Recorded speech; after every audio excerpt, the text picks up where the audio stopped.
Welcome to the Starting Over Podcast training series. I am your host, Edward Shelton, aka Dark Logos, and in this section we are going to be looking at super senses. Super senses is pretty much a deterrent power. It makes your opponent think twice about attacking that character. But all it really does is pretty much give the chance for odds to be slightly in your favor for completely taking no damage. So let's really get into the nooks and crannies and guts of super senses. Super senses. When this character is hit by an attack, you may roll a d6 before damage is dealt. On a result of 5 through 6, this character evades the attack. Now, the first thing you have to realize is that it says you may roll a d6. So you don't have to roll a d6. If you want to take the damage, you can just go ahead and take the damage. That's one thing that most people forget about super senses, is that it is optional. It's one of the few optional defensive powers still left. The next thing is on a 5 or 6, which is pretty much a 1 in 3 chance, you can completely negate the damage that was taken. Now, this does not affect pulse wave or poison, so just keep that in mind. But just about everything else you can super sense past. You can super sense past Blaze Claw's Fangs. You can super sense past a attack that has a heavy object due to the other opposing character having super strength. You can super sense against, I hate to put it like this, you can super sense energy explosion splash damage. Okay? So you can super sense against any attack that is coming at you.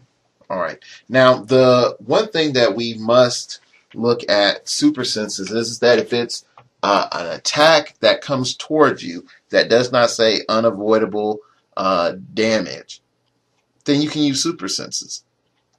And now what you can't use super senses for is, let's say, Mastermind, because that's not an attack. That's just damage shifting. You're not getting attacked, you're having the damage shifted to you, so, unfortunately, super senses doesn't help you.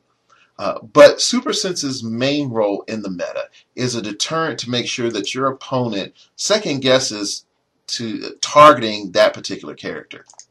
How many games have you been in which you looked at your opponent and you see on the other end of the field a super sense piece that was really, really annoying you, but you didn't have outwit or ability to counteract their super senses, and you were just thinking to yourself, man, if I could just hit them, or do I really, really want to hit them and risk, using my big attacker or secondary attacker?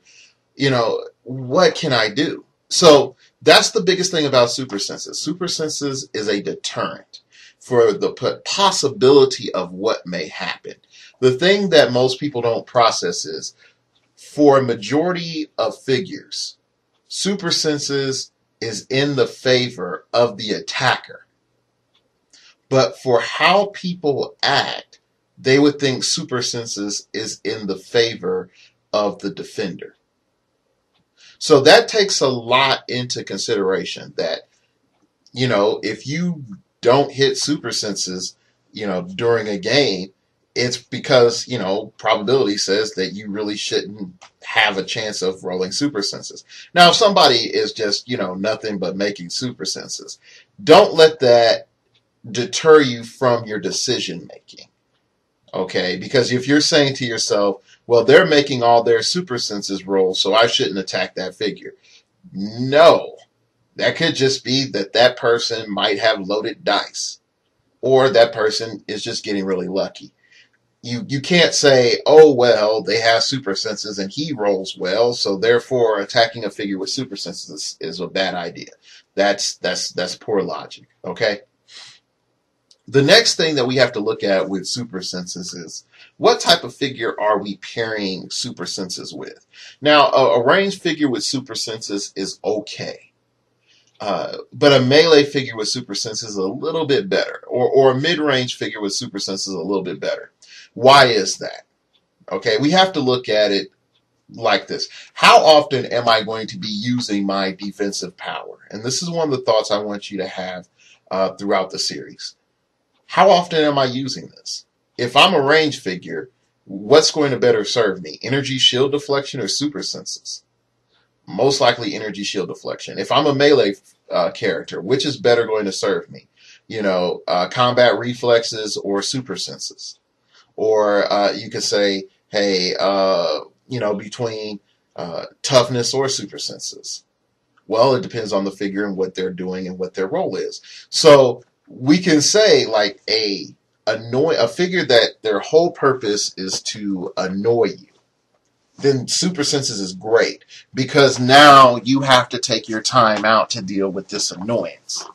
Whereas, if it's a main attacker, then yeah, any way it goes, I'm going after your main attacker. So, odds be darned, I'm coming for that. Okay, so I have no choice but to attack your main attacker. So keep that in mind, is that, super senses on one type of figure is completely different than super senses on a different type of figure. Okay, the next thing that you need to consider is that by having super senses on your team, it allows a certain degree of flexibility. And you might be like, flexibility, like how's that?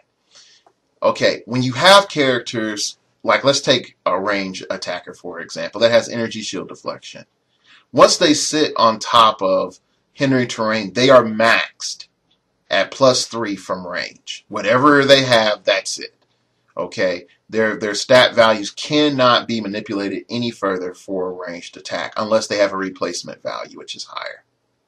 Now, on the other hand, you could have a very high defense super senses character, and you could still perplex up their defense 3 times. And now you could say, well, the defense is slightly lower than the range piece. Correct. But you also now have the chance of evading attack, which your opponent doesn't. So the one thing that's cool about super senses is that if you have any sort of shenanigans or team power or whatever that allows for additional stat modification, then bam, you can take advantage of that. And you can hit some of the same defensive values as a figure that is depending on stat modification as their power. Okay?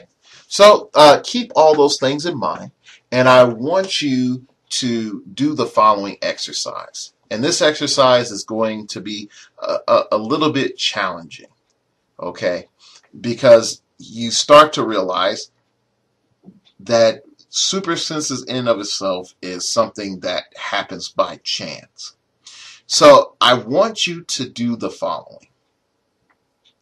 I want you to find 2 super senses pieces, and I want you to have the 2 of them attack each other and just roll dice. Okay?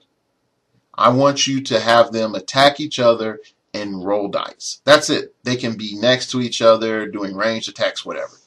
Now, what I want you to see is how often is super senses actually successful. And I want you to do this 5 times. So and let's just put the exchange really simply. Each characters fight each other until they're KO'd. And then you do this 5 times. Now you might say, Dark Logos, that's a bit much. Well, you're just doing one-on-one figure battles. And you're not maneuvering and all that. The main purpose of this exercise is to get into your head that super senses is part luck, but actually seeing how much damage does this mitigate. How successful is this in keeping a specific figure alive? And so I want you to do that. And really the best way to find that out is a slugfest. All right, so go do that. Come back for the next episode and we'll have something for you. And if you're still having problems with super senses, come back, listen to it again, and see if there's anything that you dropped the first time through. All right, I will see you in the next episode.